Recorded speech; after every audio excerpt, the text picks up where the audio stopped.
Welcome to my channel. आज मैं आपको प्रोबेबिलिटी से रिलेटेड कुछ और डिफरेंट क्वेश्चन के बारे में बताने जा रहा हूँ। तो क्वेश्चन दिया हुआ है, a game consist of tossing a ₹1 coin 3 times and nothing its outcomes.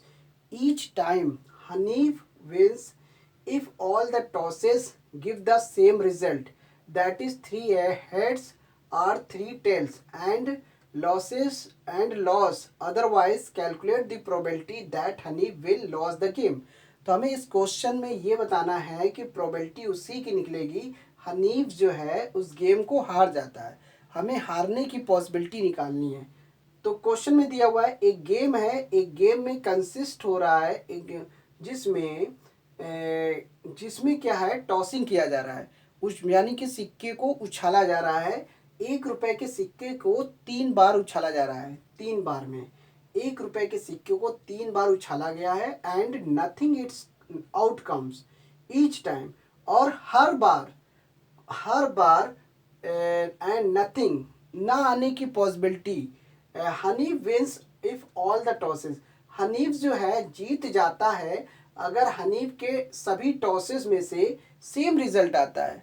अगर तीनों ₹1 के कॉइन्स को 3 टाइम्स अगर टॉस किया जाता है, तो अगर तीनों में सेम रिजल्ट आता है तो हनीफ जीत जाता है। तो यानी कि सेम रिजल्ट का मतलब होता है 3 हेड्स, तीनों कॉइन्स तीनों बार में 3 हेड हो या 3 टेल्स हो लगातार, तो हनीफ जीत जाएगा। एंड लॉस अदरवाइज, अगर वो हार जाता है तब उस कंडीशन में हनीफ की प्रोबेबिलिटी निकालना है हारने की। उस गेम में हनीफ की प्रोबेबिलिटी हमें निकालनी, हारने की, जीतने की नहीं निकालना है। जीतने की पॉसिबिलिटी क्या होगी, उसमें भी उसके सेम रिजल्ट के हिसाब से देखना है कि सेम रिजल्ट कितने आते हैं। तो यहाँ पे पहला क्वेश्चन दिया है हनीफ के बारे में। तो एक सिक्का कॉइन्स ₹1 का कॉइन्स है, कॉइन्स ₹1, ₹1 के कॉइन्स को इन 3 टाइम्स में टॉस किया जाता है। 3 टाइम्स में टॉस किया जाता है, तो उस हिसाब से टॉस किया जाता है तो टोटल आउटकम्स कितना होगा। टोटल आउटकम्स निकालना है पहले। देखिए, टोटल आउटकम्स निकालना है। सबसे पहले 3 हेड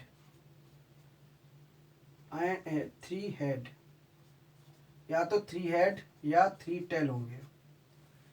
तो हनीफ जो है सेम रिजल्ट पाने के लिए या तो 3 हेड होंगे या तो 3 टेल होंगे लगातार। अगर लगातार सिक्कों में 3 बार हेड आ जाए या 3 बार टेल आ जाए तो हनीफ जीत जाएगा। तो हनीफ की जीतने की पॉसिबिलिटी जो है वो 2 की है, लेकिन अभी उसके क्या होने की पॉसिबिलिटी है। अब मान लेते हैं 2 हेड तो आया, लेकिन तीसरी बार में टेल आया। अब क्या आया, हेड आया इधर और ये हेड इधर आया, फिर उसके बाद टेल, फिर 2 हेड, एक ही हो गया। टेल आया, फिर यहाँ पे टेल आएगा, फिर हेड, फिर 2 में हेड आया। इसी तरीके से 2 टेल होंगे तो हेड होगा, फिर उसके बाद टेल है तो हेड टेल हो जाएगा, फिर उसके बाद 2 टेल हेड है, और यानी कि ये 2 टेल हो गया। अब क्या आएगा, इधर हेड हो जाएगा और इधर टेल हो जाएगा, इस तरीके से 3 बार हेड 3 बार टेल, 2 में हेड और फिर टेल, फिर क्या हुआ, फिर हेड और टेल फिर हेड, फिर उसके बाद क्या आएगा, टेल फिर हेड आएगा। अब इस कंडीशन में तीनों में आ गया। अब यहाँ पे देखिए 2 बार टेल तो हेड आएगा तीसरे में, अगर पहले में टेल आएगा तो सेकंड वाले में हेड आएगा, तीसरे वाले में फिर टेल आया। इसी तरीके से यहाँ पे भी, यहाँ पे हेड आया फिर टेल आया और उसके बाद फिर टेल आया। तो ये कंडीशन बनी।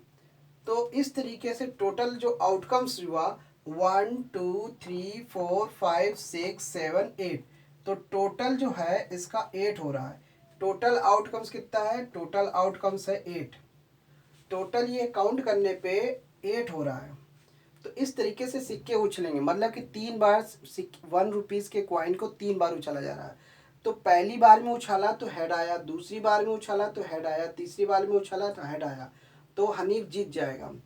अगर पहली बार में उछाला तो टेल आया, दूसरी बार में उछाला तो टेल आया, तीसरी बार में उछाला तो टेल आया, तो सिक्के को 3 बार उछाला जा रहा था। एक या तो ये पॉसिबिलिटी बन सकती है, या दूसरी पॉसिबिलिटी क्या बनेगी? पहली बार में उछाला हेड आया, दूसरी बार में उछाला हेड आया, तीसरी बार में उछाला तो टेल आया, या दूसरी चौथी भी बनेगी हेड टेल हेड। इस तरीके से 3 बार सिक्कों का आउटकम दिया हुआ है, अलग अलग अलग अलग दिया हुआ, 3 बार उछाला जाता है। तो ये पॉसिबिलिटी बनेगी, 2 बार हेड होगा तो तीसरी बार टेल होगा, अगर पहले में हेड आया तो दूसरे में टेल होगा, तीसरे में हेड हो जाएगा। इसी तरह पहले में टेल आया तो दूसरे 2 बार में हेड, लास्ट के 2 बार में हेड आएगा। अगर 2 बार टेल आ रहा तो तीसरे में हेड आएगा, अगर पहले में टेल आया तो दूसरे में हेड आया, फिर तीसरे में टेल आएगा। इसी तरह से हेड और टेल, इस तरह से ये कंडीशन बनेगी टोटल आउटकम्स का। टोटल आउटकम्स 8 हो गया। अब यहाँ पे जीतने की पॉसिबिलिटी क्या है? Same result. सेम रिजल्ट की पॉसिबिलिटी क्या है? सेम सेम सेम रिजल्ट आने की, सेम रिजल्ट की पॉसिबिलिटी है। सेम रिजल्ट का आउटकम्स क्या है? आउटकम्स हो गया 2। तो यहाँ पे सेम रिजल्ट कितना है? 1 2, सेम रिजल्ट हो गया 2।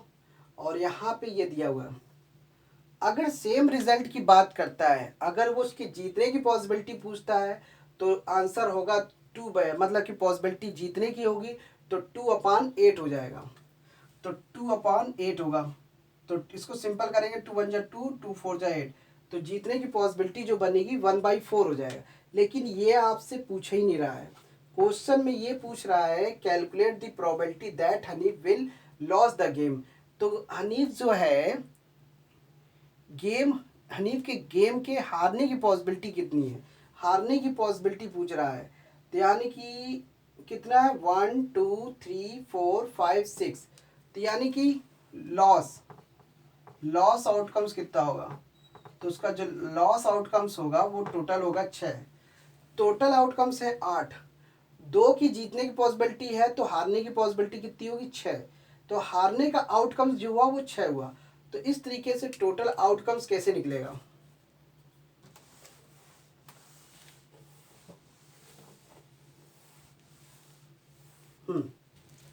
देखिए, पॉसिबिलिटी पॉसिबिलिटी निकालना है किसकी? जीत हारने की। लॉस लॉस लॉस हमें सिर्फ लॉस हनीफ, तो हनीफ के हारने की पॉसिबिलिटी क्या बनेगी? हारने की पॉसिबिलिटी है 6 और टोटल आउटकम्स है 8। टोटल आउटकम्स है 8। तो फार्मूला क्या होता है? वही है, फेवरेबल पॉसिबिलिटी और टोटल पॉसिबिलिटी से हम डिवाइड कर देंगे तो आपकी पॉसिबिलिटी, आपकी प्रोबेबिलिटी निकल जाएगी। तो 2 3 जा 6, 2 4 जा 8, तो इस तरीके से 3/4 आ जाएगा। 3/4। और यदि जीतने की पॉसिबिलिटी पूछता तब उस समय में होता 2/8, तो इस कंडीशन में 1/4 आ जाता। तो जीतने की पूछता तो 1/4, हारने की पॉसिबिलिटी 3/4 हो जाता। तो इस तरीके से क्वेश्चन को निकालना है, हेड और टेल वाले क्वेश्चन को सॉल्व करना है। अब यहाँ पे सेकंड क्वेश्चन है, ए लॉट ऑफ 20 बल्ब्स। यहाँ पे a lot of 20 bulbs contain 4 defective ones. One bulb is drawn at random from a lot. From the lot, what is the probability that this bulb is defective? Suppose the bulb draw in first में is not defective. अगर मान लेते first में defective bulb नहीं है तो and is not replaced. अगर defective नहीं है तो रिप्लेस नहीं होगा। कंडीशन में ये बोल रहा है अगर बल्ब डिफेक्टिव नहीं है तो रिप्लेस नहीं होगा। तो now one bulb is draw. तो अब एक बल्ब जो है निकालने की पॉसिबिलिटी, एक बल्ब को निकाल लिया जाता है अलग से, रैंडम फ्रॉम द रेस्ट। अलग से निकाल के रख लिया जाता है। What is the probability that this bulb is not defective, तो डिफेक्टिव ना होने की प्रोबेबिलिटी पूछ रहा है। तो पहले पॉइंट की बात करते हैं। यहाँ पे बल्ब कितने हैं, सबसे पहले टोटल बल्ब कितने हैं, टोटल बल्ब हैं 20, और डिफेक्टिव बल्ब कितने हैं, डिफेक्टिव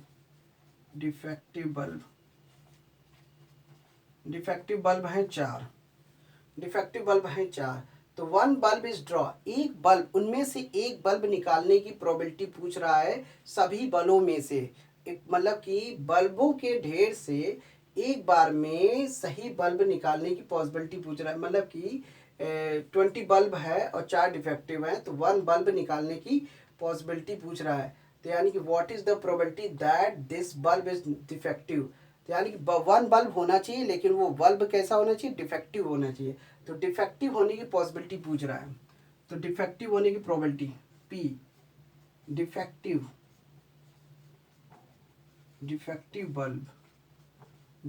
बल्ब की पॉसिबिलिटी क्या है।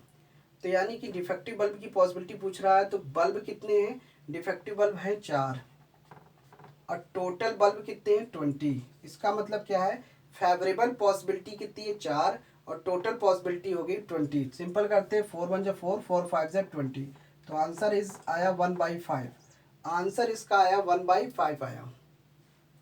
अब सेकेंड वाले में पूछ रहा, suppose the bulb is drawing, अगर मान लीजिए इसमें मान लेते हैं बल्ब को निकाल के किनारे कर लेते हैं, तो किनारे करने पे is not defective and is not replaced. अगर उस बल्ब में से कोई भी बल्ब अगर डिफेक्ट नहीं है और उस बल्ब में ना ही रिप्लेस नहीं करना है, तो now one bulb is draw. अब उस मतलब कि उस गत्ते मतलब एक डब्बे में से बल्ब को निकालना है रेंडमली, तुरंत, मतलब कि एक बैग में निकालना है और उसको एक किनारे कर देना, एक बल्ब को खाली एक किनारे। तो वन क्या लिखेंगे, one bulb take out in rest, one bulb को टेक आउट कर देते रेस्ट में, तो एक बल्ब आपका निकल गया, तो बचे हुए अब टोटल नाउ टोटल बल्ब कितने हुए, अब 19 हो गए।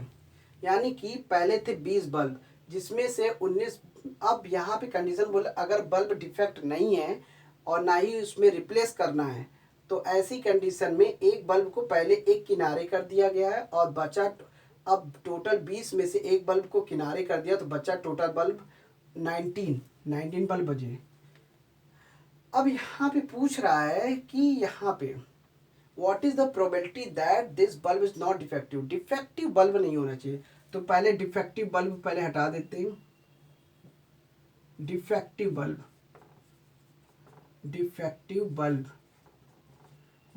बल्ब कितने हैं, 4, पहले से 4 डिफेक्टिव बल्ब हैं, तो ना होने not defective bulb, not defective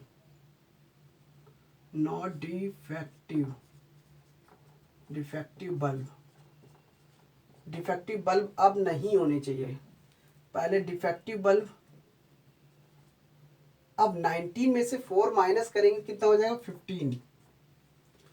अगर टोटल बल्ब में से डिफेक्टिव बल्ब को हटा दें तो बचेगा कितना, 19 में से 4 माइनस करेंगे तो 15 बचेगा, तो ये 15 हो गया बल्ब नॉट डिफेक्टिव वाले बल्ब। तो यहाँ पे क्या पूछ रहा है, प्रोबेबिलिटी उसी की निकालना है जो डिफेक्ट नहीं है, डिफेक्टिव बल्ब नहीं होने चाहिए। तो पहले वाले में डिफेक्टिव बल्ब की प्रोबेबिलिटी पूछ रहा था, अब जो है डिफेक्टिव ना होने की प्रोबेबिलिटी पूछ रहा है। टोटल 19 में से, जिसमें से एक बल्ब को पहले से किनारे कर दिया गया है कंडीशन के हिसाब से। अगर टोटल बल्ब को 20 माने, कोई भी बल्ब जो है ना तो डिफेक्टिव है ना ही वो रिप्लेस होगा, ना ही डिफेक्ट है, मतलब डिफेक्ट ना होने की कंडीशन में रिप्लेस नहीं होगा, तो उसको एक बल्ब को पहले किनारे कर दिया गया, बचा 19 बल्ब। और 19 बल्ब में से अब आपको ये देखना है कि इसे पूछ रहा डिफेक्टिव बल्ब नहीं होना चाहिए, तो डिफेक्ट उसमें से डिफेक्टिव बल्ब हो सकते हैं, तो होने की बात है क्वेश्चन के हिसाब से। फर्स्ट वाले क्वेश्चन में डिफेक्टिव बल्ब हो सकते हैं, जिसमें से 4 डिफेक्टिव बल्ब को माइनस करेंगे तो टोटल होगा नॉट डिफेक्टिव बल्ब हो गए 15।